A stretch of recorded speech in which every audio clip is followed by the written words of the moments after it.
Dios te bendiga, amigo querido, que la paz del cielo sea contigo. Quien te habla, tu amigo y hermano, el pastor Jaime Blanco. Bienvenido a tu programa Palabra Viva. Y en esta hora estaremos hablando acerca de la prueba y de la aflicción. Muy bien, el versículo que tengo para esta noche se encuentra en el libro de Juan, capítulo 16, versículo 33.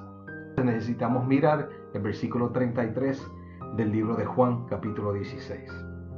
Dice: estas cosas os he hablado para que en mí tengáis paz. En el mundo tendréis aflicción, pero confiad, yo he vencido al mundo. Cuando nosotros miramos este último versículo de este capítulo, que Cristo Jesús cierra esta parte, esta sección, aunque la Biblia no fue necesariamente al principio dividida de esta forma, sino para después en el proceso de hacerla en libros, en diferentes libros, y hacerlos en capítulos, se hizo esta división. Pero en ese capítulo 16 Jesús está hablando de la obra del Espíritu Santo, que quiero decirte que la obra del Espíritu Santo, además de convencernos de pecado, de justicia y de juicio, es una obra especial para poner en nosotros los frutos del Espíritu y para llevarnos a tener una relación con Cristo Jesús maravillosa, y para recordarnos que en medio de la aflicción hay promesas maravillosas en las cuales podemos ir a ellas y podemos reclamarle a Dios o pedirle a Dios que las cumpla en nosotros. Por eso es que Jesús recalca diciendo: estas cosas os he hablado para que en mí tengáis paz. Porque mire, déjeme decirle que cuando uno pasa por una situación difícil y de momento recuerda una promesa, qué maravilloso es cuando uno recuerda la promesa y de momento tiene un suspiro, ¿verdad? Hace una respiración profunda diciendo: el Señor está conmigo. Dios me librará, Dios me cuidará, Dios me sostendrá. Porque ese es el propósito de las promesas. No solamente nos dicen que Dios nos sostendrá, que nos librará, sino que hay esperanza en Cristo Jesús, porque Él puede hacer más de lo que yo puedo hacer. Eso, por ejemplo, el caso de Eliseo con su siervo. Allí en el libro de Segunda de Reyes, su siervo no veía al ejército, pero el profeta Eliseo lo veía, porque expresa una oración al Dios del cielo que le abra los ojos a su siervo para que él vea, y dice la palabra que su siervo vio a un ejército de ángeles a caballo y en carruaje. Así que Dios es poderoso en lo que Él puede realizar por cada uno de nosotros. Pero me interesan las historias de tres personajes, y quiero ser breve con estos tres personajes porque algunos de ellos quizás usted se identifique con ellos. Y el primero del cual quiero hablarles es acerca de Abraham. Abraham fue llamado por Dios, fue separado por Dios, se pidió que él dejara su parentela, según nos dice el libro de Génesis, y Abraham marchó confiando en ese Dios maravilloso, poderoso. Ahora, Abraham no marchó libre de aflicción, no marchó libre de problemas y situaciones. Sí, tuvo que enfrentar algunas situaciones sumamente difíciles, como por ejemplo cuando tuvo que mentirle al rey, al faraón, para que no le hiciera daño a él y no se quedara con su esposa Sarai. Sin embargo, vemos a ese Dios libertando, a pesar del error que había cometido Abraham, libertando a Abraham y a su esposa de las manos de los egipcios. Y vemos a un Dios llevando una plaga, llevando una situación de enfermedad a ese pueblo, para que dejaran entonces a Abraham, su hijo, al cual él había llamado, y a su esposa con toda su gente, a la libertad. Vemos a un Abraham que luego tiene que cumplir con lo que Dios le pide, y eso le trae aflicción a Abraham, porque algunas cosas que Dios nos pide nos llevan a sacrificar cosas que nosotros estamos acostumbrados a tener, o cosas que necesitamos, pensamos nosotros. Pero Dios siempre conoce nuestra necesidad y conoce la razón de nosotros o de nuestros pensamientos. Y yo quiero aclarar algo en este momento. Todas las pruebas por las cuales nosotros pasamos, las aflicciones, tienen un solo propósito. Y el propósito es purificarnos. Y yo quiero que usted recuerde bien esa palabra. Purificación, purificarnos. Porque lo único que hemos de llevar al cielo no será este cuerpo, porque este cuerpo será transformado, dice la palabra, de corruptible a incorruptible y de mortal a inmortal. Será un carácter que desde ahora debe ser purificado hasta llegar al punto de ese encuentro con Cristo Jesús, en el cual el Espíritu Santo hará una obra especial en nosotros para concluir con el proceso de esa purificación, en especial en la prueba que nosotros todos debemos de pasar, a menos que vayamos al descanso, que se conoce como la angustia de Jacob. Abraham tiene que hacer algo que le duele en su corazón, pero él confía en Dios, y es sacrificar a su hijo. Conocemos la historia. Abraham va camino al monte Moria y su hijo le pregunta: Padre, aquí está la leña, aquí está el fuego, ¿dónde está el cordero?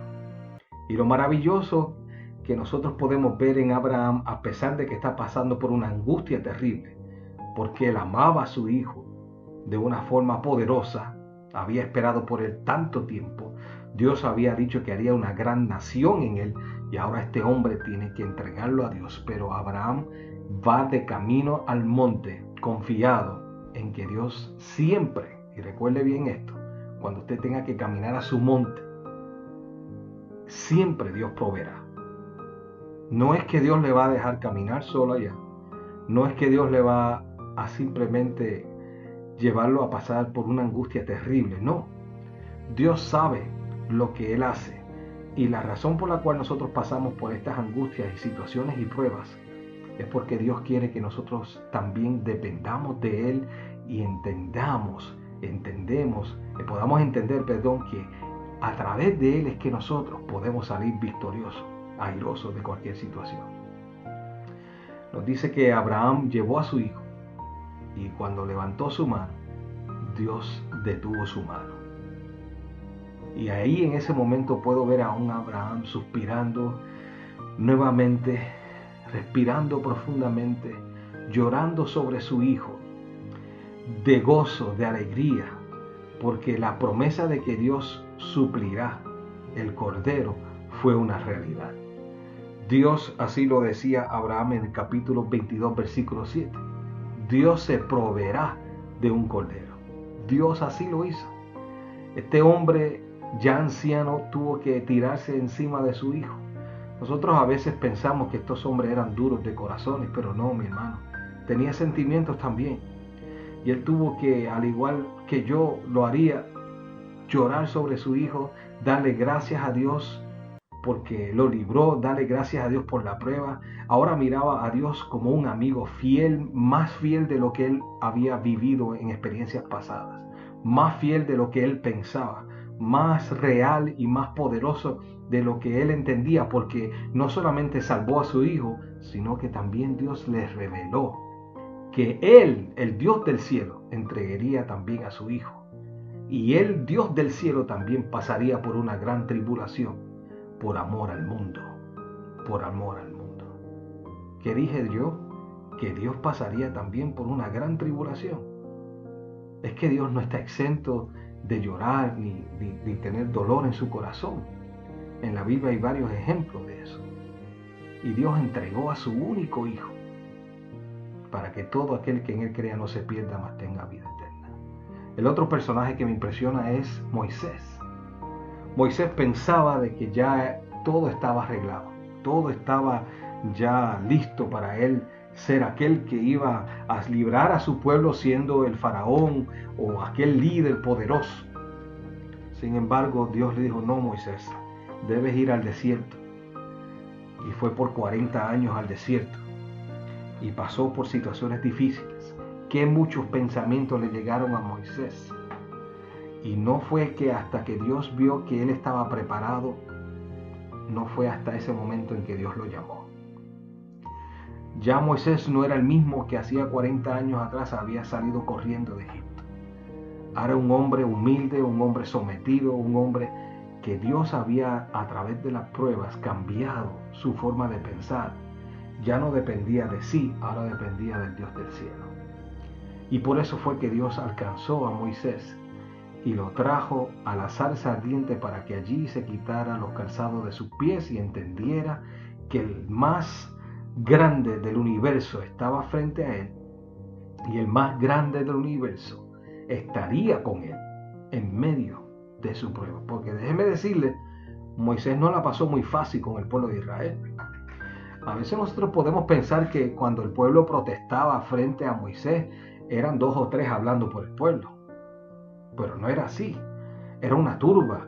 Usted hoy mismo puede ir a las noticias y ver cómo esa gente allá en el oriente se manifiestan, y de la forma en que lo hacen, con ese coraje, con esa autoridad que ellos piensan que tienen para hablar y exigencia. Así le hacían a Moisés. Y Moisés, muy pacientemente, amando a ese pueblo, intercedía por el pueblo ante el Dios del cielo. A ese nivel lo llevó Dios a través de su tiempo en el desierto. A ese nivel lo llevó Dios a través de las pruebas. Y es lo mismo que Dios quiere hacer contigo y conmigo. Toda situación por la cual tú pasas y yo paso es porque Dios quiere hacer una obra especial en ti, es porque Él quiere que tú dependas de Él, es porque Él quiere que tú entiendas que sin Él no podrás sobrevivir en este mundo. Y eso es lo que hace que Dios entre en tu vida y dirija tu vida cuando tú se lo permites, y Él te abre camino donde Él necesita abrir camino y cierra puertas donde necesita cerrar puertas, porque todo lo que Él hace para aquellos que temen a Dios, dice el apóstol, es para bien. Es para bien. Moisés entendió esto a tal magnitud que la relación de Moisés con Dios era una relación de cara a cara con Dios. Era una relación de estar en el monte, mientras que el pueblo estaba temblando abajo. Moisés estaba arriba, cubierto por la nube, hablando con Dios, escuchando el mandato de Dios, la ley de Dios, escuchando el punto de vista de Dios en lo que Él quiere hacer con el pueblo, y también intercediendo Él por el pueblo para que Dios no los eliminara en el desierto, nos dice la historia. Pero la recompensa de Moisés por ser fiel a Dios y soportar cada situación y no quejarse como lo hizo el pueblo de Israel fue entrar al reino de los cielos. No entró a la tierra de Canaán, pero entró a la tierra prometida, a la del reino de los cielos, la que estamos esperando tú y yo. Moisés tuvo el privilegio de que el mismo Jesús no resucitara a una multitud como lo va a hacer en el tiempo final, sino que lo resucitara a él. El mismo Jesús, como lo hizo con Lázaro, estaba haciéndolo con Moisés. Moisés, vengo a buscarte, vente conmigo, me hace falta, quiero estar contigo, quiero tenerte a mi lado por la eternidad, porque tú has sido mi amigo fiel. Tú has sido aquel que has aprendido a confiar en mí, me has amado y yo te amo, y tú has aprendido a amarme a mí también. Y yo quiero que donde yo esté, tú también estés, Moisés. Por eso he venido a levantarte. Pero el diablo no quería que Dios levantara a Moisés. El diablo le reclamó: oh hermano, pero Dios mira el corazón, no mira los errores que nosotros cometemos. Él mira la intención de nuestro corazón y el arrepentimiento y el deseo de reconciliarnos con ese Dios tan maravilloso. A veces cuando pasamos por pruebas y por situaciones, miramos a Dios diferente. Déjeme decirle que si pudiésemos mirar diferente a Dios, debe ser porque le estaremos mirando diciendo: Señor, estoy agradecido por esta prueba, porque tu plan conmigo es purificarme, llevarme a un nivel donde algún día me podré encontrar contigo cara a cara. Ese fue el caso de José. José pasó más de 17 años en tribulación, en prueba. Tuvo sus tiempos buenos, pero también estuvo encarcelado. Fue acusado falsamente. Y esperando lejos de su familia, José no dudó del poder de Dios, de lo que su padre le había enseñado, y finalmente José es recompensado por su fidelidad y por su confianza en ese Dios que, a pesar de las aflicciones que pasó, que quizás muchos de nosotros ya nos hubiésemos rendido, José no se rindió y en todo momento confió en ese Dios que su padre le había hablado. Y él pudo, al escuchar a su padre Jacob de las experiencias que había tenido su abuelo, su bisabuelo, él entendía que Dios era fiel. Porque el mero hecho de que él existiera era un milagro, porque se supone que su bisabuelo Abraham no tuviera hijos, ni su abuela, pero los tuvo porque Dios intervino. Y él dijo, yo sirvo a un Dios poderoso. Por eso es que pudo decirle a sus hermanos cuando se encontraron en el capítulo 45 de Génesis, versículo 5, no se preocupen de lo que ha pasado, no se preocupen por haberme vendido, no se preocupen porque yo tuve que pasar un tiempo aquí mientras ustedes estaban con papá allá con sus hijos. No se preocupen por eso, porque Dios lo ha permitido y yo estoy de acuerdo en lo que Dios hizo y estoy gozoso hoy en este encuentro que Dios ha permitido para yo poder regresar a mi familia. Hermano, ¿cómo tú miras las pruebas? ¿Cómo miras las situaciones por las cuales tú pasas? ¿Las miras positivamente o las miras de un punto de vista de negativismo? ¿Sabe? El pueblo de Israel hacía eso mucho. Pero nosotros no podemos hacer eso. La hermana White dice en El Camino a Cristo, un libro maravilloso, no sé si lo has leído o tienes una copia de él, podrías pedirle a un amigo, al pastor o a este servidor conseguirte ese libro maravilloso y puedes encontrar allí en el capítulo 13, el último capítulo, hablando acerca del gozo, donde dice que Satanás en muchas ocasiones nos hace ver la religión como algo terrible por la cual nosotros debemos creer, por las pruebas y por las situaciones que pasamos. Y dice que nos hacemos aliados de Satanás cuando pensamos así. La religión a la cual Dios nos ha llamado, la fe que Dios nos ha llamado, es una fe maravillosa, es una experiencia preciosa. Porque Dios ha prometido estar con nosotros. Y no solamente cuando caminamos con Dios vemos las espinas de las rosas, sino que vemos las rosas y podemos disfrutar de su olor fragante. Porque en medio de las pruebas también hay rosas. Por eso es que quiero concluir con el capítulo 73, es el mismo capítulo que estaba leyendo el pastor Torres, que dice de la siguiente forma, versículo 21 en adelante: se llenó de amargura mi alma, en mi corazón sentía punzadas. Este hombre estaba bastante agobiado. Tan torpe era yo que no entendía, era como una bestia delante de ti, Señor. Con todo, yo siempre estuve contigo, me tomaste de la mano derecha. Me has guiado según tu consejo, y después me recibirás en gloria. Fíjese la recompensa, que maravillosa. Ahora dice, terminando, el versículo 25 y 26. ¿A quién tengo yo en los cielos sino a ti? Afuera de ti nada deseo en la tierra. Mi carne y mi corazón desfallecen, mas la roca de mi corazón y mi porción es Dios para siempre. Bendito sea el nombre de Dios.